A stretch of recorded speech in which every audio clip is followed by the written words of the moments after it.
Hello everyone. BPSC CDPO का exam या आगे 67 का एग्जाम या कोई भी जो बिहार का भी ऑडिटर का एग्जाम होने वाला है, उन सबके मेंस के बारे में बात करेंगे। एक चीज ध्यान रखिएगा,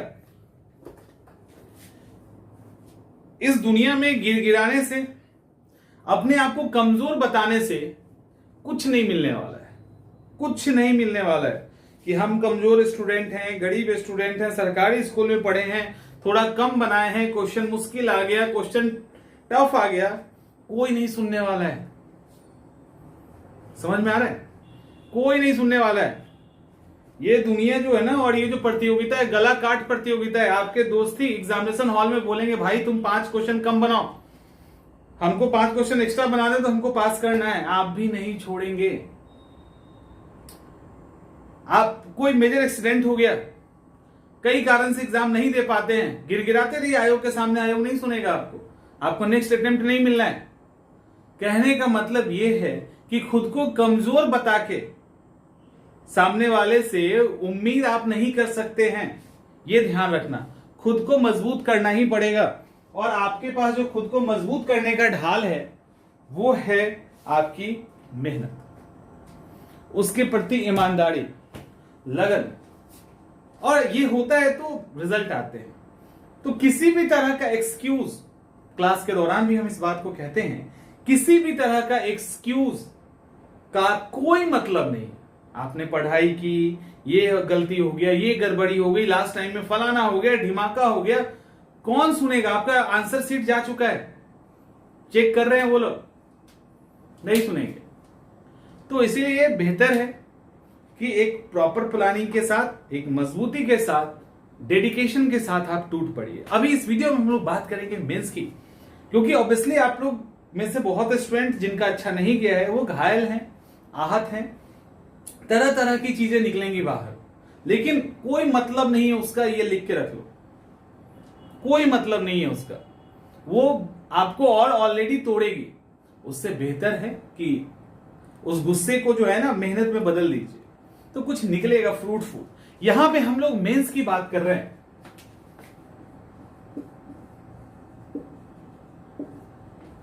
मेंस की बात कर रहे हैं।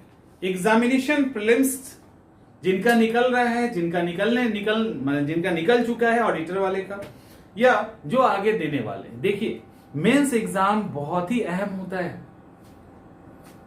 बहुत अहम होता है, क्योंकि मेंस में अगर आप बेहतर परफॉर्मेंस करते हैं, इंटरव्यू में थोड़ा गड़बड़ भी हो जाती है, कई बार कहते हैं बेईमानी हो गई, तो बेईमानी भी अगर हो जाती है तब भी आप अटकेंगे ही कहीं ना कहीं मेंस में स्कोर। और एक चीज और बता दो, प्रीलिम्स में अगर आपने बहुत अच्छा लिखा है, मेंस में बहुत अच्छा लिखा है, वहां पर कोई बेईमानी नहीं होगी, वहां आपको नंबर मिलेगा ही मिलेगा, एकदम मिलेगा, वहां तक कोई दिक्कत नहीं। उसके बाद जो होता है तो वो सब तो बात की बात। तो मेंस में अगर आप कर रहे हो, अच्छा नंबर लेके आ रहे हैं, अब सवाल है आपके मेंस में पेपर 1 है, ठीक है, एक है पेपर 1 और दूसरा है पेपर 2।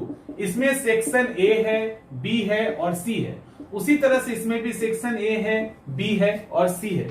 जो ए वाला सेक्शन है पेपर 1 के अंदर, यहां पे हिस्ट्री पूछा जाता है, मॉडर्न हिस्ट्री का आपका पूछा जाएगा, और उसके अलावा बिहार का जो आर्ट एंड कल्चर है उससे सवाल होते हैं। ये जो पेपर बी है, ये करंट अफेयर्स और इंटरनेशनल रिलेशन से रिलेटेड जो सवाल है वो आपको यहां देखने को मिलेगा। और ये जो सेक्शन सी है, इस सेक्शन सी में डीआई के सवाल होंगे, डाटा इंटरप्रिटेशन का सवाल होगा, जो स्टैट का एक पार्ट है। जब यहां पे उतर के आएंगे पेपर 2 के अंदर, तो पेपर 2 में पॉलिटी सबसे पहले, यहां पॉलिटी, यहां पे इकोनॉमिक्स भी है और ज्योग्राफी भी है, दोनों को मिला दिया गया है। और यहां पे है science and take,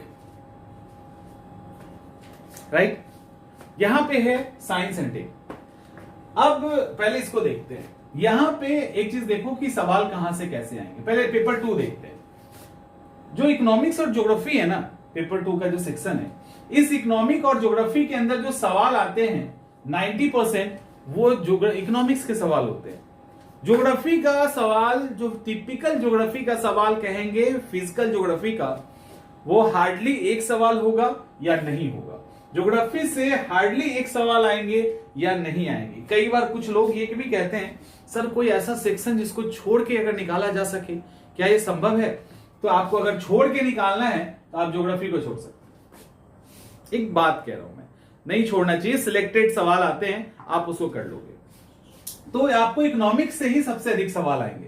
science and take की बात करें तो साइंस एंड टेक का जो न्यू ट्रेंड है वो अप्लाइड साइंस एंड टेक पूछने का ट्रेंड है, जिसमें कहीं ना कहीं एक छोटा सा कॉन्सेप्ट डाला जाता है और उसके एप्लीकेशंस को पूछे जाते हैं। लाइक वाटर रिसोर्सेज की समस्याएं या पीने वाले ड्रिंकिंग वाटर की समस्या है, साइंस एंड टेक के द्वारा कैसे हल करेंगे?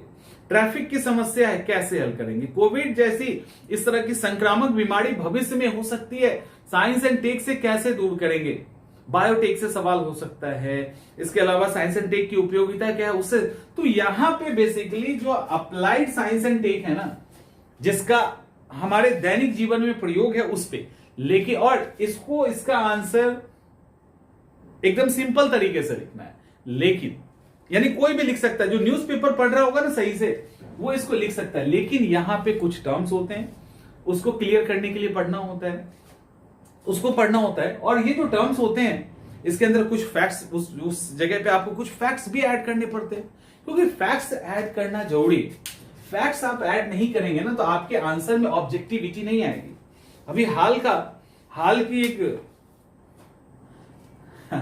क्या बताऊं मैंने हाल ही का इंसिडेंट है, नाम और एग्जाम्पल दोनों में से कुछ नहीं बताएंगे, बट हुआ क्या ये मैं बताता हूं।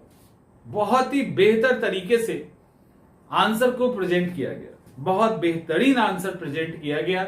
एकदम सामने जो थे वो सो कॉल्ड बुद्धिजीवी लोग थे, उनके सामने आंसर प्रेजेंट किया गया। और उस आंसर क्वेश्चन क्या कह रहा था? क्वेश्चन कह रहा था कि बिहार के आंदोलन में दलितों का क्या योगदान है। ये एक सवाल, बिहार के आंदोलन में दलितों का क्या योगदान है, इस तरह का एक सवाल था डाला गया। बिहार के आंदोलन में बिहार के दलितों का क्या, बिहार के स्वतंत्रता आंदोलन में दलितों का क्या योगदान है बिहार के, डाला गया उसको।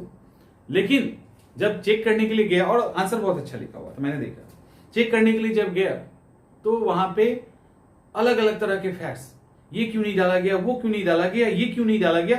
मतलब जबरदस्ती गांधी को तो डालेंगे तो चलो ठीक है, अंबेडकर और किसको किसको जबरदस्ती जो नहीं भी रोल प्ले किए हैं उनको भी डालने की बात की गई।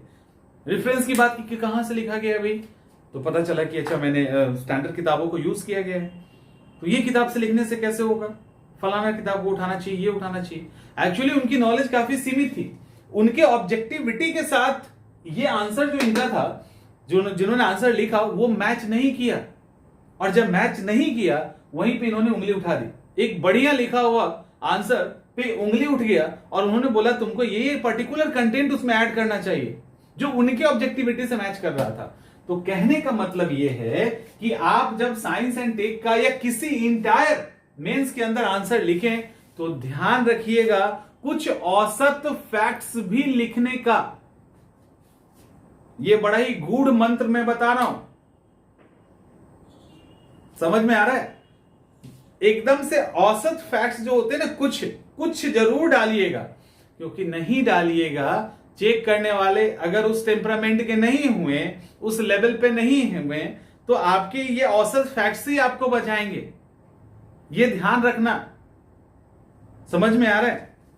ये ध्यान रखिएगा। कॉपी जो चेक करते हैं उनकी स्थिति में आपको बता रहा हूं इस एग्जाम्पल के थ्रू, तो उस बात का ध्यान रखिएगा। कुछ औसत फैक्ट्स, इसीलिए साइंस एंड टेक हो, इकोनॉमिक्स हो, फलाना दिमागा हो, आपको उस तरह के फैक्ट्स लिखने पड़ेंगे।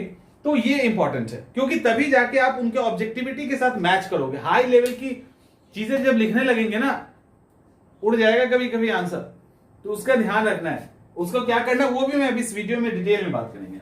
इसके बाद इकोनॉमिक्स के अंदर क्या है, ज्योग्राफी के अंदर, तो इकोनॉमिक्स के अंदर जो करंट की चीजें चल रही है ना, उसी से रिलेटेड क्वेश्चंस बना दिए जाते हैं, उसी से रिलेटेड। एक मिनट, चलिए मैंने क्वेश्चन ले लिया है एक्चुअली।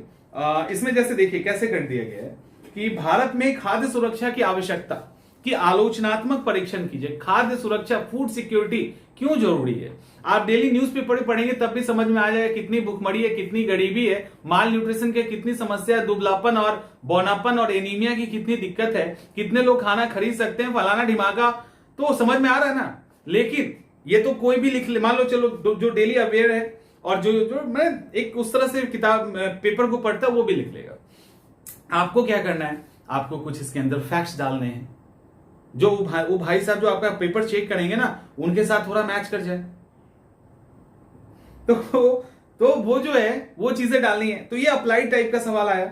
इसके अलावा अगला है, जब तक भारत में जनसंख्या वृद्धि अवरुद्ध नहीं हो जाती तब तक आर्थिक विकास को सही रूप से नहीं समझा जा सकता, ये भी अप्लाइड है। उसके बाद भारत के आर्थिक नियोजन की मुख्य उपलब्धियों का मूल्यांकन कीजिए। अब इसको एक बार भी पढ़ेंगे ना तो इस क्वेश्चन को आप लिख लोगे।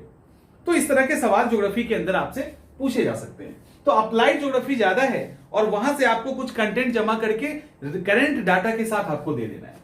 अब इसके अंदर पॉलिटी के अंदर एक सेक्शन के अंदर बात करें तो पॉलिटी के अंदर अगर हम बात करें तो देखो पॉलिटी में किस तरह के सवाल आते हैं।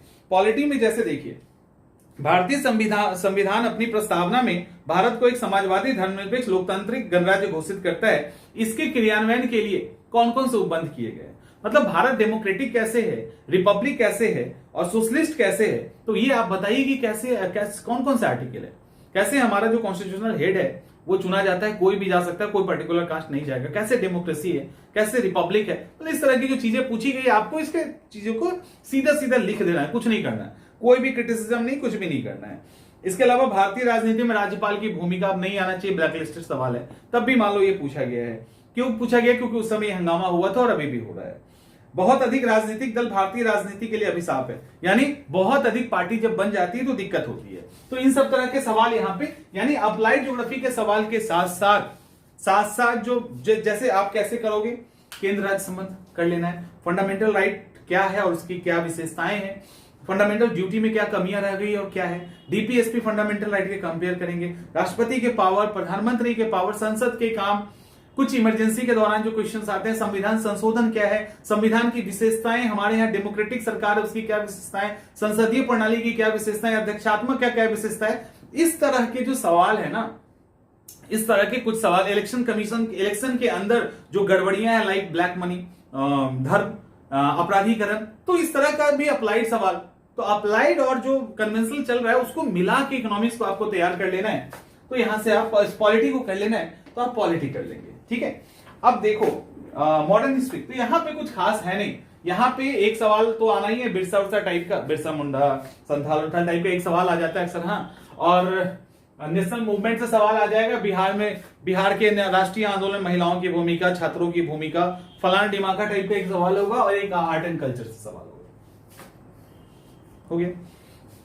तो यहाँ पे कुछ खास दिक्कत किसी को भी नहीं आती, कुछ क्वेश्चन लिखने में दिक्कत आती है वो एक अलग बात है, उसको देखेंगे भी। इसके बाद बी नंबर, इसका सेक्शन बी है, यहाँ करंट अफेयर्स। देखिए करंट अफेयर्स का सवाल जो है ना, आजकल जो कुछ सालों से ट्रेंड चलता आ रहा है, योजनाओं से लेकर ये सवाल पूछ दे रहे हैं, जो पर्टिकुलर प्लान कोई आया है सरकार का उससे रिलेटेड ये सवाल पूछ देते हैं। तो सवाल पूछ रहे हैं और ये हो रहा है। जैसे यूएनडीपी का ह्यूमन डेवलपमेंट रिपोर्ट 2019 का विषय क्या था और इसके अंदर जो प्रोविजन है उसको दिखना है। चाबहार बंदरगाह उस समय का करंट फेमस था, उसमें लिख दिया है। तो यहाँ पे अभी क्या किया जा रहा है, करंट अफेयर्स के अंदर कोई ऐसी ट्रीटी हुई है, कोई ऐसा एक्ट पास हो गया है, तो उससे रिलेटेड क्वेश्चंस भी करंट अफेयर्स में आ रहे हैं। और नेशनल इंटरनेशनल लेवल पे जो ऐसे करंट अफेयर्स हैं जो कि बड़े लेवल पे इंपैक्ट डालते हैं, तो वहां से आप करंट अफेयर्स के अंदर सवाल देखेंगे। इसको हम लोग बाद में, ये बहुत बड़ा टॉपिक है, इसको हम बाद में एनालाइज करेंगे। और डी इसके स्टैट के अंदर डाटा इंटरप्रिटेशन है। डाटा इंटरप्रिटेशन का मतलब होता है यहाँ पे पाई चार्ट, बार डायग्राम, और इससे रिलेटेड डाटा आपको ऑलरेडी रहेगा, इसको उससे इंटरप्रेट करके आपको आंसर निकालना है। डाटा दिया गया है, वहां से कुछ क्वेश्चन उसी के बेस पे रहेगा, आपको उसको सॉल्व कर लेना है। तो डी ये सबसे अहम सेक्शन है, अहम इस सेंस में है कि यहां पे आप जितना अच्छा सही करोगे स्कोर उतना बढ़ेगा, और ये अगर गड़बड़ हो गया तो बाकी सारा भी सही हो जाएगा, तब भी यहां इसको आप रिकवर नहीं कर सकते, क्योंकि ये सीधे स्कोर देता है। तो इसलिए ये मतलब आपको अगर क्वालिफाई करना है, अंतिम सूची में जाना है, सिलेक्शन लेना है, तो आपको यहां पर काम करना पड़ेगा। और इसके लिए ज्यादा परेशानी हो ना, एक एक दिन अगर डेली एक एक टाइप का एक क्वेश्चन डेली अभी से एग्जाम के लिए बनाइएगा ना, तो 25-30 दिनों के बाद आप शार्प हो जाइएगा। और इससे रिलेटेड वीडियोस प्लेलिस्ट के अंदर भी अवेलेबल है, और इससे रिलेटेड जितने भी वीडियो हैं वो इधर उधर भी अवेलेबल, आप वहां से कर सकते हो, इसके लिए कोई इशू नहीं है। तो इस तरह से आपका ये इंटायर सिलेबस है, जहां अब यहां पे सवाल उठता है कि हमको अधिक से अधिक फोकस किस पे करना चाहिए, कहां से निकालना है। तो देखो ये आपके लिए स्टैटिक पोर्शन है, तो ये तो अभी के अभी निपटा दीजिए। स्टैटिक पोर्शन है, स्टैटिक पोर्शन जहां जहां मिलेगा, लाइक यहां पे स्टैटिक है, पॉलिटी में भी स्टैटिक पोर्शन मिलेगा, राष्ट्रपति प्रधानमंत्री मूल अधिकार नीति जैसे तत्व। इकोनॉमिक्स के अंदर जो मिले, इकोनॉमिक्स के अंदर ज्यादा नहीं मिलेगा, जैसे आर्थिक नियोजन क्या था, एलपीजी जब आया तो उसका क्या इंपैक्ट पड़ा, न्यू इकोनॉमिकल पॉलिसी का क्या इंपैक्ट है, या वित्त आयोग का क्या रिकमेंडेशन है। तो ये एक तरह से जो है ना अब वो सेट हो चुका है, तो उसको आप नोट्स तैयार कर लीजिए। ज्योग्राफी की अगर हम बात करें तो ज्योग्राफी में फिजिकल ज्योग्राफी, जैसे फोल्डेड माउंटेन कैसे बनता है, भूकंप कैसे आता है, वोल्केनो कैसे इरप्ट होता है, कॉन्टिनेंटल ड्रिफ्ट थ्योरी क्या है, प्लेट टेक्टोनिक्स थ्योरी क्या है, इसका क्या इंपैक्ट है, क्या कमियां हैं इस तरह के, या किसी जगह के क्लाइमेट पे कैसे असर पड़ता है। तो ये सारी चीजें जो है ना, जो स्टैटिक पोर्शन इसको कर लो। साइंस एंड टेक के अंदर आपको बायोटेक देख लेना है, उसकी जो भी यूटिलिटी उपयोगिता है उसको देख लेना है, कमियों को देख लेना है, नैनोटेक देख लेना है, न्यूक्लियर एनर्जी को देख लेना है, और क्या है, स्पेस टेक्नोलॉजी देखना है, डिफेंस टेक्नोलॉजी देखना है, और लेजर को देख लीजिए। तो ये सब जो ऑप्टिकल फाइबर को देख लीजिए। तो इस तरह का जो स्टैटिक पोर्शन है उसको आप साइंस एंड टेक में देख के उसको रख लीजिए, उसको तैयार करके रख लीजिए। बाकी जो करंट अफेयर्स ऐड करना है ना, वो जब आता रहेगा आप ऐड करते रहेंगे। सिंपल सी बात है, वो आएगा और आप ऐड करते जाओगे। तो ये आपको कर लेना चाहिए, ठीक है, स्टैटिक पोर्शन। अब ये सारी चीजें आपने कर लिया, लेकिन अगर आपने आंसर राइटिंग पे प्रैक्टिस नहीं की ना, तो सबका सब बेकार है। लिख के रख लो, सब बेकार है, कोई नहीं बचा सकता आपको फिर। अब सवाल है आंसर राइटिंग कैसे करें। आंसर राइटिंग को जो भी लोग हल्के में लेते हैं ना, जो भी लोग हल्के में लेते हैं, इसका मतलब है कि या तो वो नहीं जानते हैं कि कैसे किया जाता है, और या वो ओवर कॉन्फिडेंस में। क्योंकि आंसर राइटिंग एक आर्ट है, एक कला है। इंटरव्यू में पर्सनालिटी आपकी, अगर इंटरव्यू लेने वाला चाहे तो आपकी पर्सनालिटी झलक जाएगी, आप उसको नहीं रोक सकते हैं 2 दिन की प्रैक्टिस पे। उसी तरह से अगर आपने सोचा कि आप हम सीधे सीधे एग्जामिनेशन हॉल में जाके आंसर लिखेंगे, तब तो फंसेगा मामला, ठीक है, तो फंसेगा, समझ रहे हैं। लेकिन आप अगर पहले से प्रैक्टिस कर रहे हैं तो एक लंबा टाइम लगेगा, बहुत कष्ट होता है। लोग मतलब एडमिशन लेने के बाद भी जो है ना नहीं लिखते हैं, मॉडल आंसर दे दीजिए, नहीं लिखना मुझे, तो ये हाल होता है। मतलब पैसे दे के भी नहीं लिखते, क्योंकि पेनफुल है, कष्ट होता है, उतना लिखने के बाद कटता है आंसर ना, तो स्टूडेंट को तकलीफ होती है। लेकिन उस तकलीफ से गुजरना है, वो गुजरोगे तब निखार आ जाएगा। 10, 15, 20, 25, कभी कभी 100 आंसर कटते हैं, लेकिन उसके बाद जो एक बार लिखना शुरू कर दोगे तो फिर जीवन में कभी जरूरत नहीं पड़ेगी किसी एग्जाम के। अब सवाल है कि आंसर राइटिंग कैसे करें। किसी भी आंसर के अंदर 3 पार्ट होता है। एक पार्ट होता है इंट्रो, दूसरा पार्ट होता है बॉडी, और तीसरा पार्ट होता है कंक्लूजन। किसी भी आंसर के अंदर 3 सेक्शन होते हैं, पहला इंट्रो, दूसरा बॉडी, और तीसरा कंक्लूजन। इंट्रोडक्शन आप कई तरीके से दे सकते हैं किसी भी। और अब सवाल है कि क्या सब में? हाँ, सब में, तीनों के तीनों, सब में।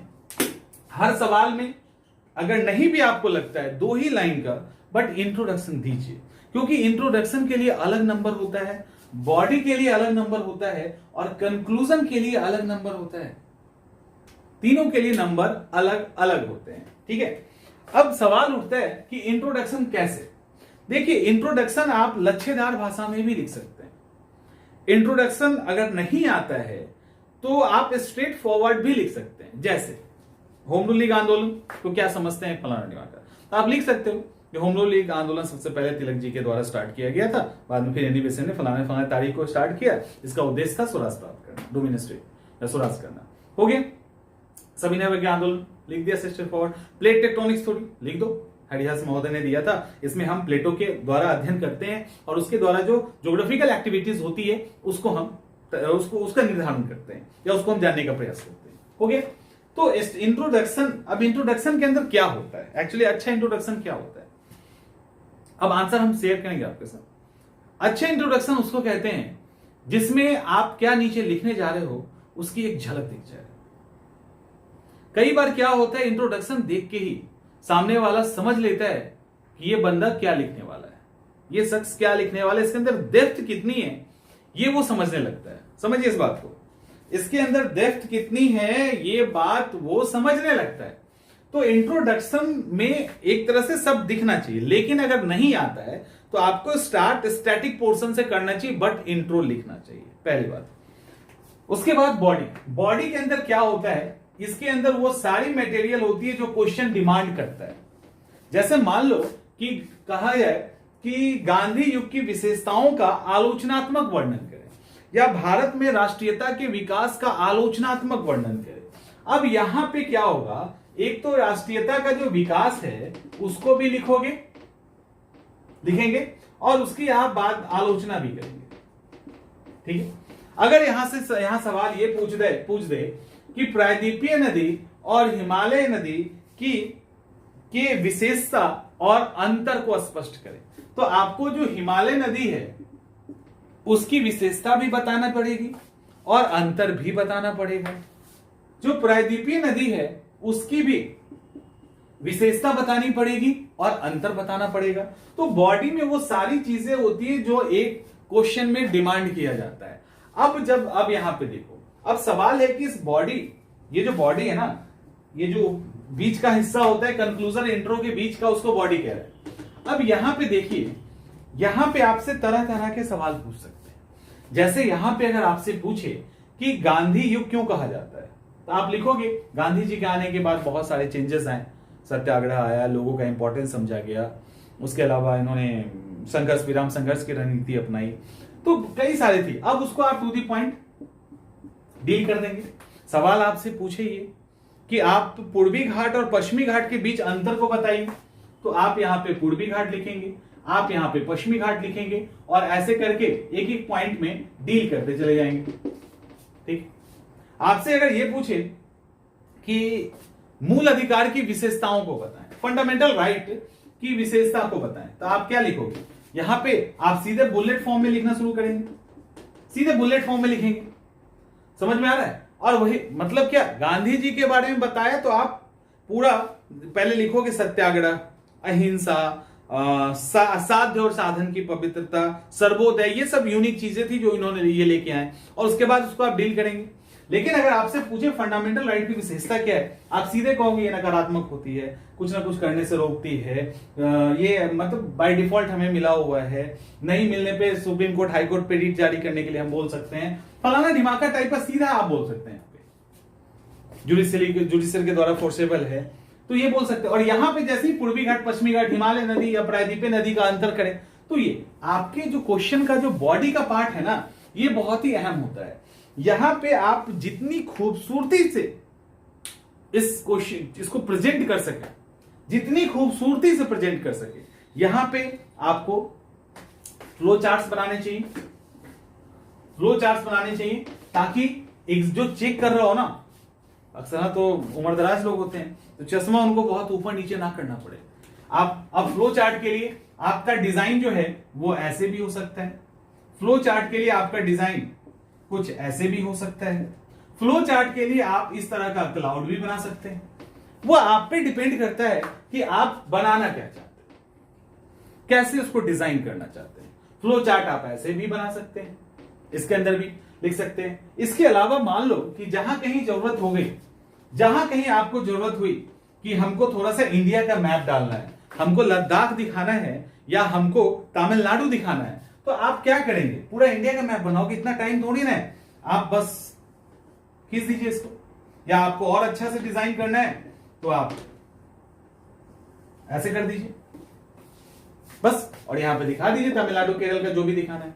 उसी तरह से ऊपर का दिखाना है तो ऐसे बना के कर दीजिए। मतलब क्या, तब वहां के नीचे का हटा दीजिए। समझ में आ रहा है? यानी आपको जैसे जैसे इंडिया का पूछा है और जो साउथ का हिस्सा है आपको पूर्वी और पश्चिमी घाट दिखाना है, तो ऐसे कीजिए, इधर दिखाइए पश्चिमी, इधर पूर्वी है। समझ में आ जाएगा? तो इससे क्या होता है कि आपका जो आंसर है ना उसके अंदर खूबसूरती बढ़ती है, और आंसर का खूबसूरत होना अच्छी बात होता है, उसे चेक करना आसान हो जाता है। और देखा गया है कि जिसने भी आंसर के अंदर इस तरह की चीजों का यूज किया है उनके नंबर आए हैं, फाइनल सिलेक्शन लिस्ट में हो गए। लेकिन इसका मतलब कुछ भी नहीं, जो काम की चीजें वो, इसका मतलब ये भी नहीं कि इसको करके आप पूरा पेज ही बर्बाद कर दें, ये भी ध्यान रखिएगा। तो इन सब चीजों का आपको ध्यान रखना है मेंस आंसर राइटिंग के दौरान। उसके बाद आपका कंक्लूजन होगा। कंक्लूजन के लिए हमेशा ध्यान रखिए, क्योंकि आप एडमिनिस्ट्रेटिव जॉब में जाना चाहते हैं, क्योंकि आप सरकारी नौकरी और एक अच्छे उस पोस्ट पे जाना चाहते हैं जहां आप डिसीजन लेने के लिए फ्री होंगे, जहां आपका निर्णय जो है अधिक लोगों को प्रभावित करेगा। वैसी स्थिति में आपसे ये उम्मीद की जाती है कि वर्स्ट कंडीशन में भी आप जो है लोगों को पैनिक ना होने दें, लोगों को बताएं कि कुछ अच्छा चल रहा है, कुछ हम कर सकते हैं। आपका आंसर हमेशा हर कंडीशन में जब कंक्लूजन होगा तो आपका आंसर वर्स्ट कंडीशन में भी कुछ ना कुछ आशा की किरण दिखाएगा। समझिए उसको, वर्स्ट कंडीशन में भी आशा की किरण दिखाएगा। आतंकी हमला हो चुका है, बहुत बुरी तरह से हमारी स्थिति जर्जर स्थिति है। आप एक बात बताइए, स्थिति जर्जर हो गई है और पब्लिक को कहोगे अरे हम तो लूट गए पिट गए, कुछ नहीं बचा हुआ है, भागो, स्थिति संभाल लेंगे आप? नहीं। आप पब्लिक को बोलेंगे नहीं यार तो एक काम करो, अभी सब धीरे धीरे हम लोग कोशिश कर रहे हैं और भी हथियार आ रहा है, कुछ दिनों तक हमको इसको झेलना पड़ेगा, आप बंकर में छिप जाइए या कोई सिक्योर जगह पे थोड़े खाना पीने लेके छिप जाइए, हम लोग कोशिश पूरा कर रहे हैं। तो इनको थोड़ा सा वही चीज पॉजिटिव लगेगा। लेकिन वो कहोगे नहीं स्थिति काफी खराब है और बहुत पैनिक वाली सिचुएशन आ रही है, पता नहीं क्या करना है, जो भी करना है करते रहो, उसमें क्या होगा और स्थिति खराब हो जाएगी।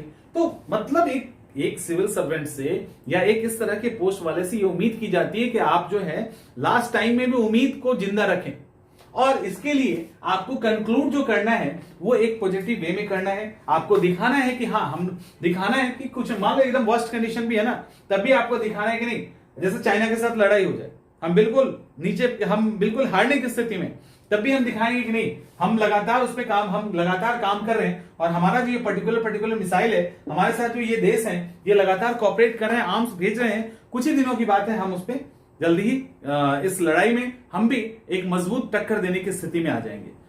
ठीक है, पॉजिटिव लग रहा है। कोविड में बहुत बुरा हाल है, तभी बताएंगे नहीं वैज्ञानिक लगातार लगे हुए, कुछ ना कुछ जब बहुत जल्दी आ जाएगा तब तक आप लोग सेफ्टी बरतें, कई सारी चीजें। तो आपको हमेशा कंक्लूजन पॉजिटिव रखना, इस बात का ध्यान रखिए। ये हो गया। अब आपके सवाल के अंदर इस पे हम लोग एक स्पेशल वीडियो बनाएंगे, बट अभी के लिए थोड़ा सा, अब आपके सवाल के अंदर दो तरह की चीजें होती है। पहले दो भाग में किसको बांटोगे, एक ऐसा सेक्शन होता है जिसमें क्रिटिसिज्म शब्द का प्रयोग होता ही नहीं है, आलोचना वर्ड नहीं होता है, और एक ऐसा सवाल होता है जिसमें आलोचना लिखा रहता है। ठीक है, क्रिटिसिज्म लिखा रहता है। अब सवाल ये उठता है, जो क्रिटिसिज्म है, जो आलोचना है, वो लिखा हो फिर क्या हो, और अगर नहीं लिखा हो फिर क्या हो। देखिए, सवाल कोई भी हो, हर चीज का एक नेगेटिव पहलू होता है और पॉजिटिव पहलू होता है। आप कितने भी अच्छे हो, आपके अंदर कोई ना कोई कमी हो सकती है। हम कितने अच्छे हो, कोई ना कोई कमी हो सकती है। कमी हमारे में ज्यादा, आप में कम हो सकती है, लेकिन वो होगी। इसी तरह से सवालों को भी लिया जाता है। भारत में राष्ट्रीयता का विकास, अगर आपसे ये पूछ दें तो हालत खराब हो जाएगी। आपसे ये पूछ दें कि भूकंप के फायदे क्या क्या हैं, क्योंकि भूकंप का भी कोई फायदा होता है क्या, लेकिन है। आपसे ये पूछ दिया जाए ड्रेन ऑफ वेल्थ, पैसे का निष्कासन दादा भाई नौरोजी ने दिया था, उसका पॉजिटिव एस्पेक्ट बताइए, तो कहोगे अरे उसका भी कुछ है क्या, पैसे बर्बाद हो रहे, उसका क्या अच्छा बात है। तो उसका अच्छा बात यह है कि अंग्रेजों का रियल कैरेक्टर समझ में आया, भारत की दुर्दशा के पीछे जो कारण था वो समझ में आया। भूकंप की बात करें, कई सारे मिनरल्स और खाद जो खनिज पदार्थ नहीं पता थे वो बाहर आ जाते हैं, कई वाटर रिसोर्सेज बाहर आ जाते हैं, कई सारे और भी हैं। पृथ्वी के इंटरनल स्ट्रक्चर के बारे में जानकारी मिलती है, मतलब कई सारे पॉइंट्स हैं जो आप खोज सकते हैं। अब सवाल है कि क्रिटिसिज्म नहीं भी किया गया है, नहीं, अगर ये आलोचना वर्ड नहीं है तो आपका क्या होगा। आलोचना वर्ड नहीं है तो 70% हिस्सा, नहीं ऐसे नहीं, आलोचना वर्ड नहीं है ना, तो क्रिटिसिज्म का हिस्सा लेस देन 30% होगा, तब आप आलोचना करेंगे, आप कमियों को दिखाएंगे। 1857 का आंदोलन, इसके महत्व को, कारण बताते हुए महत्व को बताएं। आप कारण भी बताएंगे, महत्व भी बताएंगे, लेकिन उसकी कमियों को बताएंगे। कमी बताना ही आलोचना करना है, और वो आप बताएंगे लेस देन, मान 30% से कम। महात्मा गांधी के बारे में कुछ भी लिखना हो, आप ज्यादा वहां क्रिटिसिज्म नहीं कर सकते, लेकिन कुछ 2-4 लाइन डाल देना है, क्योंकि आपको आंसर ही पूरा करना और ये सही भी। लेकिन जहां आलोचना वर्ड आ गया, जिस भी सवाल में आ गया वहां क्रिटिसिज्म का हिस्सा 70% के आसपास चला जाएगा। फिर भी डिपेंड करता है सवालों पर कि किस तरह के सवाल हैं। अब सवाल एकदम ही पॉजिटिव वाले हैं तो उसमें थोड़ा सा ये कम हो जाएगा, और निगेटिव वाले हैं तो 70 तक पहुंचा दीजिए। मान लीजिए आपका जो बॉडी का पोर्शन है ना उसमें 70% निगेटिव एस्पेक्ट आ जाएगा, कोई दिक्कत नहीं है उसमें। आलोचना आते ही यही कहानी होती है। तो ये सारी चीजें, इसके अलावा जो कमेंट है वो थोड़ा सा और लंबा हो जाएगा, वीडियो ऐसे ही ऑलरेडी बहुत लंबी हो गई है, तो उन टर्म्स पे वैसे ऑलरेडी हमारा वीडियो बना हुआ है, आप उसको देख सकते हैं, और अगर नहीं तो हम उस पर अलग से वीडियो बना देंगे। बट ऐसे करके आपको एक एक कदम आगे बढ़ाना है। और फाइनल आंसर राइटिंग जब करोगे ना तो स्टार्टिंग में बहुत सारे आंसर गलत होंगे, लेकिन उसके लिए घबराना नहीं, वो गलत होता ही है सबका, आपको बस लिखते रहना है। तो होपफुली की चीजें समझ में आ गई होगी, और नहीं आई तो फिर समझाएंगे, समझा के तो रहेंगे।